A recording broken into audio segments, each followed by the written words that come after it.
Let's rock and roll. We got a production going here, brother. Let me tell you. We do, Pat. My gosh. All right. Damn. All right. So where did this all begin? It's like a therapy session. It is. It really, it's like, that's what I've set up. It's an elaborate therapy for myself. So what led us to thousands of dollars in equipment for this YouTube channel? This brand new YouTube channel, despite having multiple already. So lesson one in starting a YouTube channel. You don't need expensive gear. Yeah. What I always say, my advice has always been, don't spend a dime on YouTube until you get monetized. Like, and that's the biggest thing I noticed when getting my main channel to monetization. It was literally my smartphone and my laptop, and that's it. Literally, I didn't buy anything. So that's going to lead us, I think, well into our first topic for today, which is what it takes to get to a successful YouTube channel, namely one that is monetized and with hundreds of thousands of subscribers potentially. And you, my friend, or rather my cousin Nick, happen to have done that by the age of 20 on your original channel. So let's just go through that whole process, how we got to where we are today and everything. And I guess the best place to start without getting too nostalgic about it is like, what got us into YouTube, like originally? Again, that being like the jailbreaking and stuff. Yeah, so I mean, back in the day, like 2010, we both had YouTube channels. I mean, everybody has a YouTube channel, exactly. But it's posting to it. And I think we both kind of started at the same time doing just like random videos you don't even remember at this point. But pretty soon we both got into like Apple videos, iPhone jailbreaking. We just had like a hobby. We did it. The videos were terrible, but we just had that passion. It was we watched a lot of that kind of content, and it's just our personality. We wanted to make the content ourselves. So I think you have to like have that drive. Yeah. So a lot of people never have that kind of connection. Mm-hmm. They just watch the videos and they have other stuff that they do. Yeah. So you have to be the right kind of person. Yeah.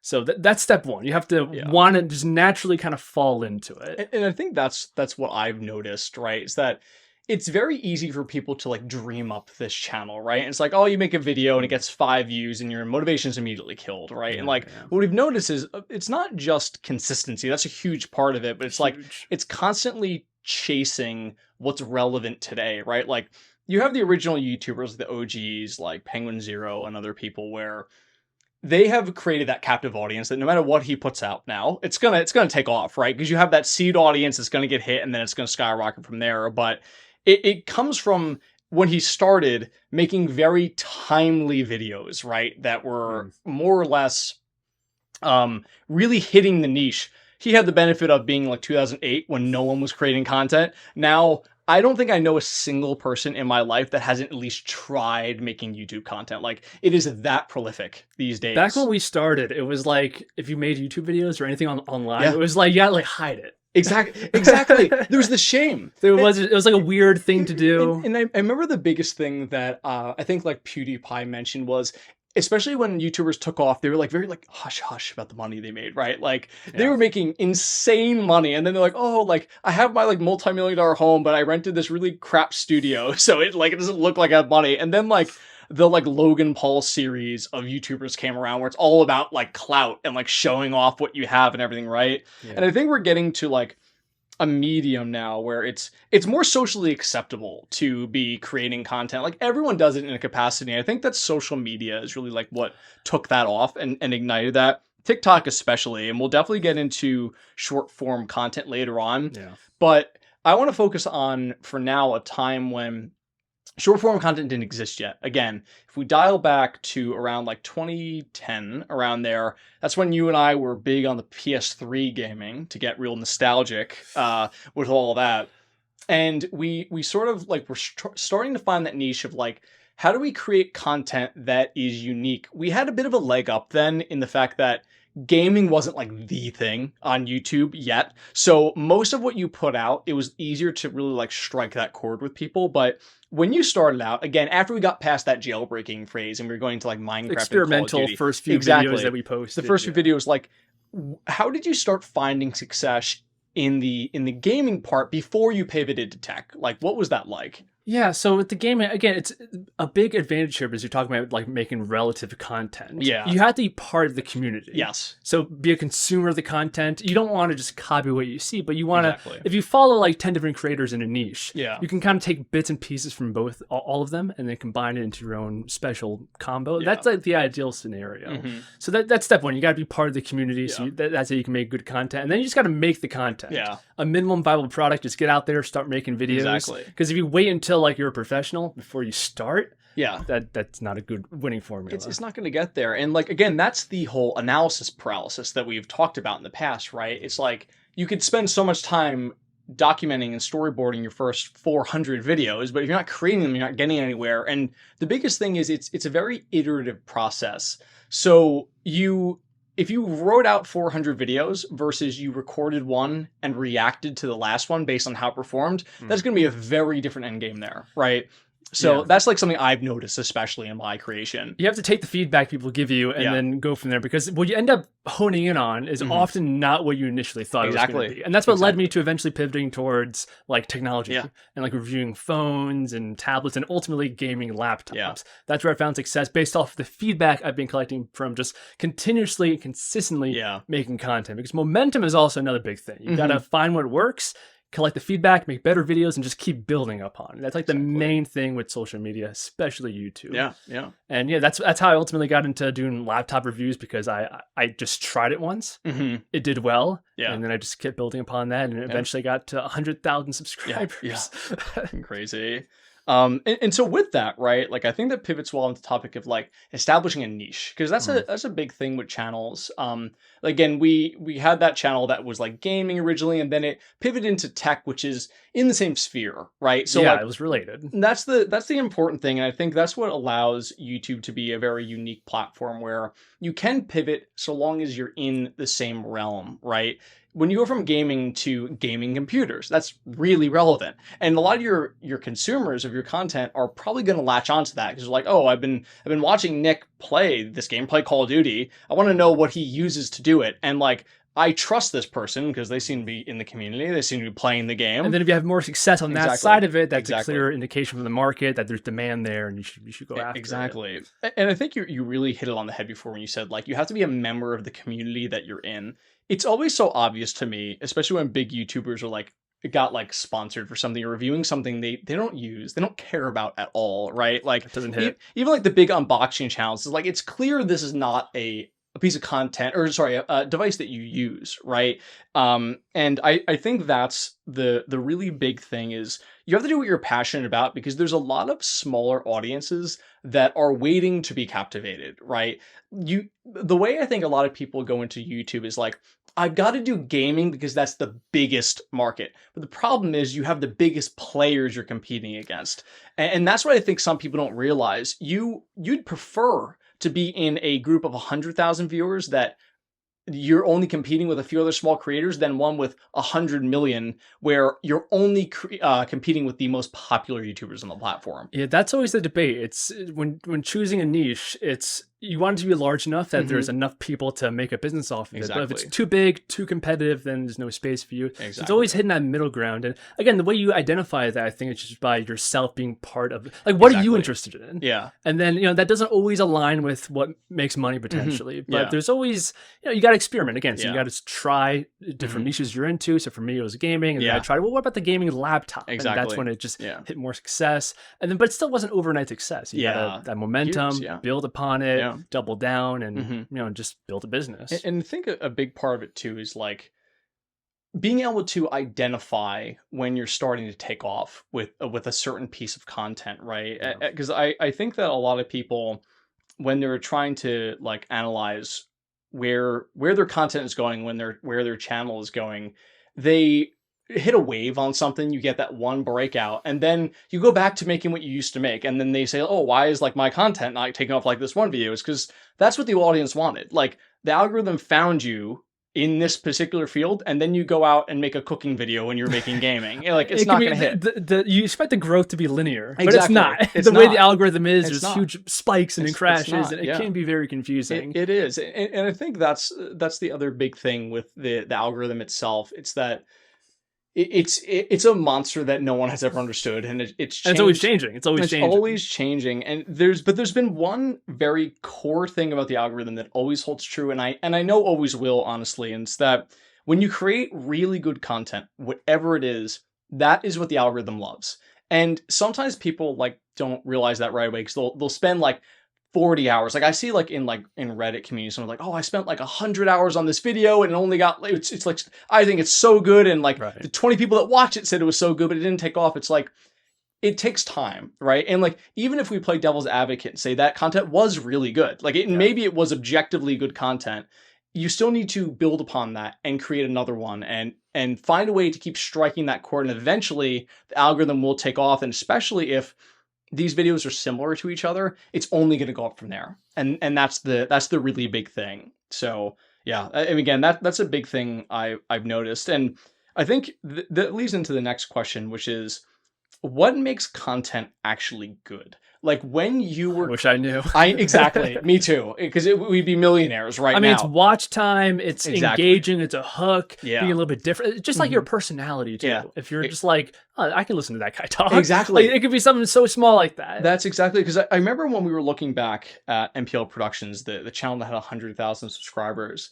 And we looked at those few videos that did really well, like 1 million views. In hindsight, looking back, it's a lot easier to identify. It's a lot easier to identify, because I noticed when we're looking at what happened in that video versus some of the other ones that got like maybe 20, 30,000 views, there's just something about it. It's not tangible necessarily, but there's this beautiful flow that just keeps it. Yeah. I see it like as a revolving door. You go between like a montage of the content to using it and then giving your candid takes. And I think it's that flow. It's the flow that is most important. You really notice it when it doesn't have it. You click on like a random video and it has no flow, no intro, and it's just like, what's happening here? Yeah. You just, when it's not there, it's when you really notice it. Yeah. So it's... And I think a big way to look at it is like when you're editing your video, you have to really try to step back from it being your baby and look at it as if you're someone else, and like watch the video and try and turn on the lowest point of your attention span. It's a skill. It comes over time with more and more editing. It's like, assume you're someone who has no interest or no stake in this content.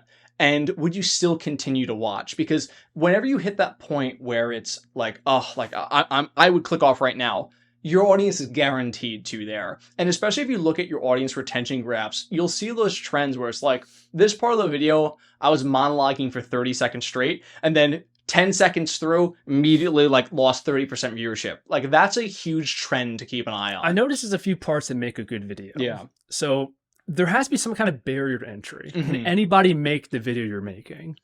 It has to be like, so if you're reviewing like a laptop, it's $1,000 laptop. Not everybody has it to review. Exactly. So that's one thing. Yeah. High quality camera. And then the editing, that's a skill in and of itself. That flow, like we were talking about, has to be enjoyable to watch. A lot of that comes down to, yes, getting all the footage, making it pretty, talking, having a script. Yeah. But then putting that together is a huge component, and that just comes with time. Yeah. And so all that comes together to make a good video. Yeah. So it's a complicated beast, but eventually you just follow the feedback. You just get out there, you start making, you have a niche that you're passionate about. Exactly. And that's kind of how I found success on YouTube.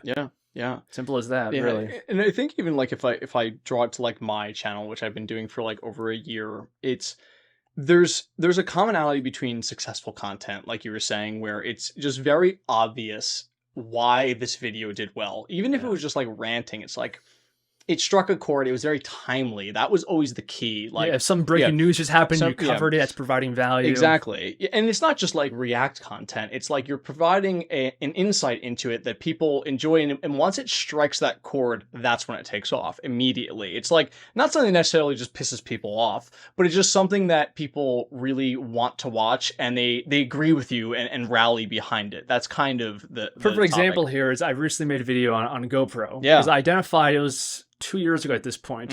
Everybody, I watch a lot of like action videos of like biking and stuff. People use GoPros. Yeah. And it was annoying me as a consumer. Like, man, they're always complaining about their GoPros overheating, losing footage. So I made a video about it. Yeah. And I put evidence in from other people saying this, and I made a good, concise video of talking about the problems with GoPro, and it blew up. Yeah. It got like almost 3 million views, and that's just, I identified a theme in the market. Exactly. Nobody else really talked about it at the time, and I capitalized upon it, made a video, had decent flow, and it did well. Yeah. So that's all like the components, like a viral video, things that are, people care about. Mm-hmm. And so I think one of the last key topics I want to cover is the difference between a very focused channel and one that is more broad. So we have a great example in-house with NPL Ventures, right? So how did you sort of start that topic, right? I'm assuming it came from enjoyment of e-bikes. This is another niche I was into. I got into electric bikes. Yep. And especially 2 years ago, it's still a new area when compared to like on YouTube, like smartphone channels, right? That's like huge people cover those products, but electric bikes, even now, that's still like, there's a hole in the market. And I built a bike 2 years ago, and I was like, okay, I'll make a video showing it because I was really into it. It was a niche I was into. I made a bike, and the video did well. It got some traction. I saw that, I responded to it, I doubled down, continued to make content. And now I have a very focused channel on e-bikes. It does surprisingly well. And that's a key strategy with the modern YouTube algorithm. It really likes specialized channels. So like for like a gaming topic, for example, like don't just be like a gaming channel, be like a PlayStation gaming channel. Exactly. Or like anything. A sub niche of a sub niche.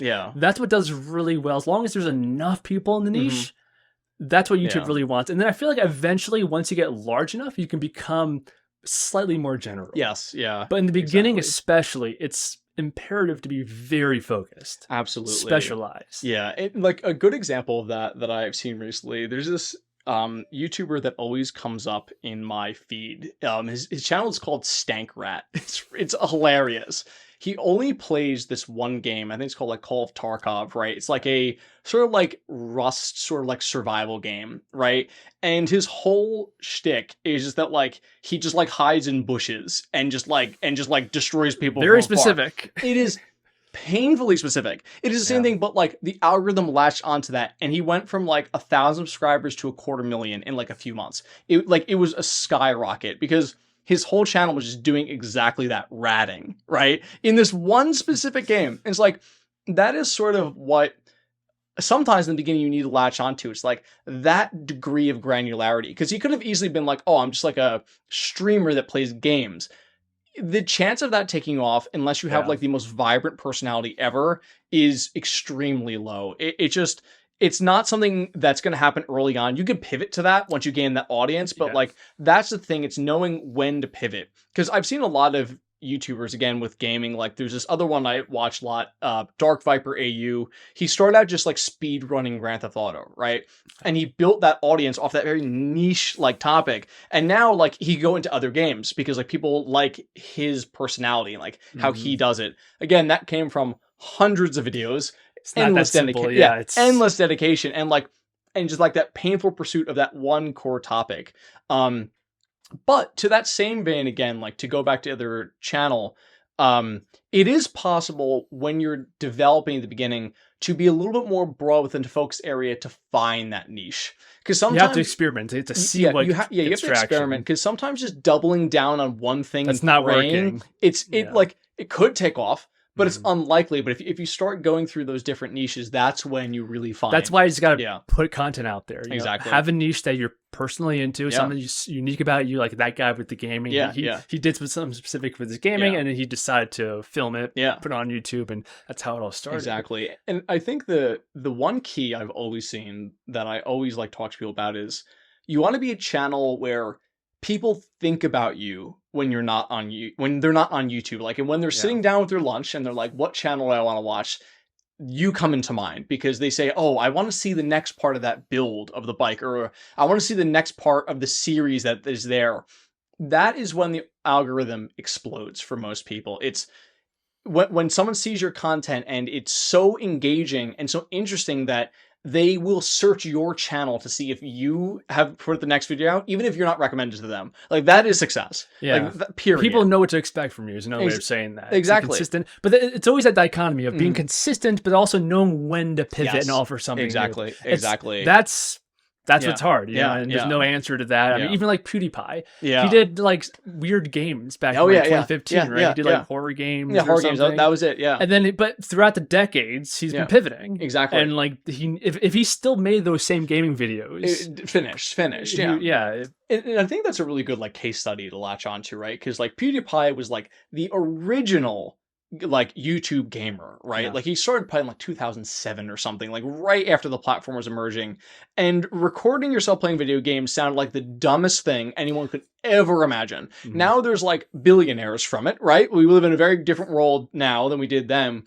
but his success came from, again, he just played like Minecraft in the beginning. The videos did okay just because he was like the only one doing it. So once you listen, some people latch on, but then he said, I'm going to try out like Amnesia, this scary game. And he had a funny personality. And he had a hilarious personality, and it worked so well. And then he was consistent with it. And it exploded, and he was consistent with it. So he stopped Minecraft immediately. He was like, Minecraft wasn't working. That was a good pivot. And then he was consistent with what worked. And then he was consistent with what worked. But then he saw over time that another pivot was needed. That like the scary games are kind of dying off. And then I think like Happy Wheels came around, right? And then like started, like going into that. And it's like, you see, it's almost like a sine wave. It's like, and that's why, to be relative as long as he has been, he has to get those key moments right. Yes. And he did for a decade. Exactly.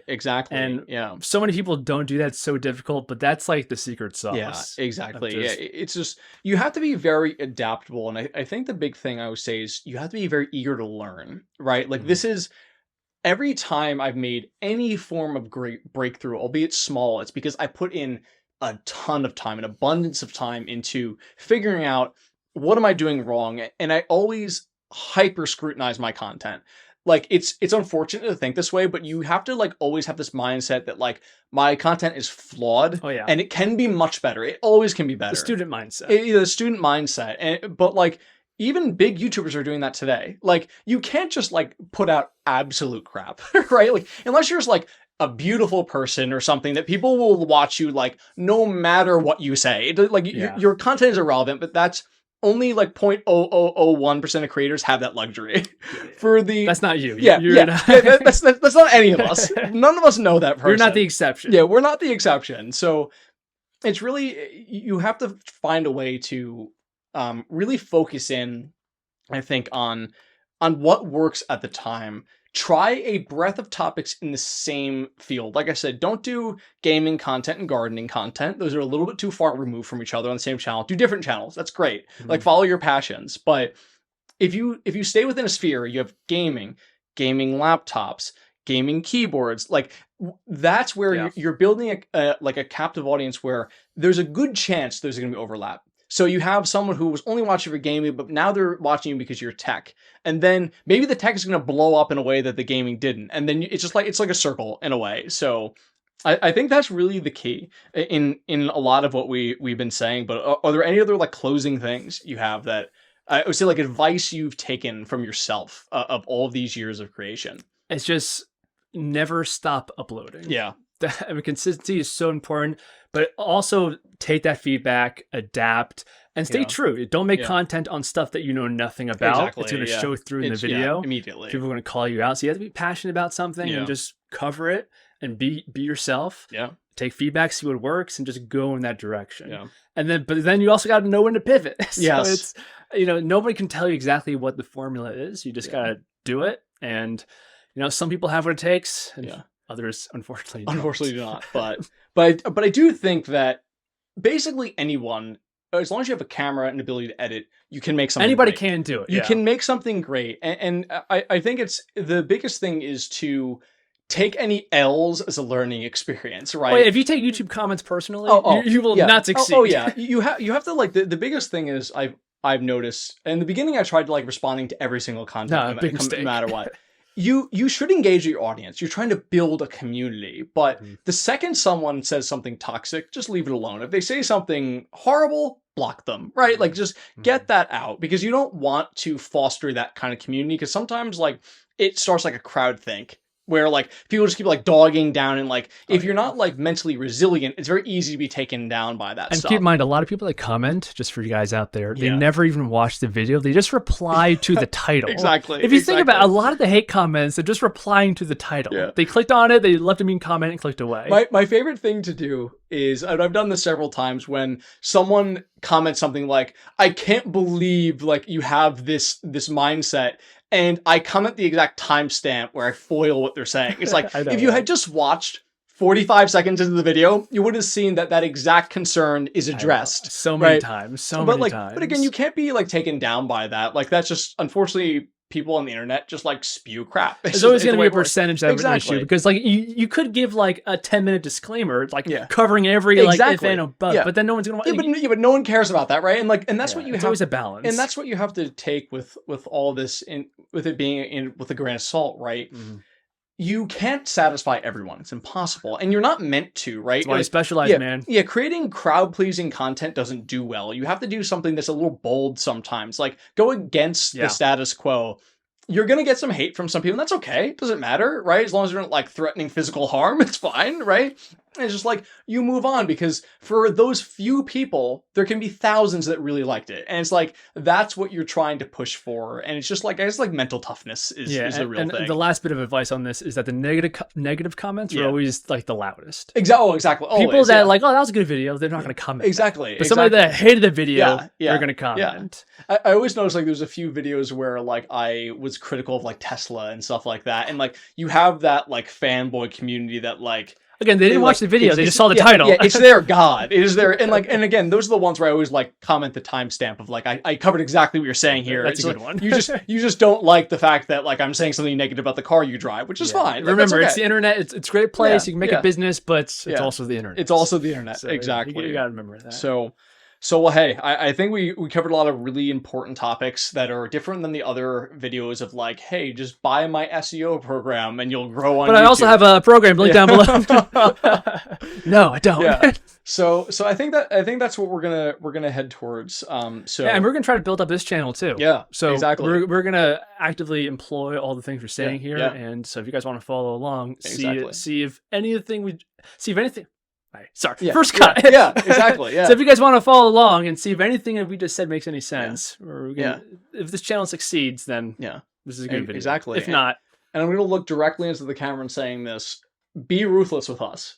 What didn't you like? Let us know. I don't care how harsh it is. That's what we're trying to build in this, and that's what we're trying to show in that this is a very iterative process. So let's get into it, see where it takes us, and I think this was a good first episode. Good first episode. Yeah. All right.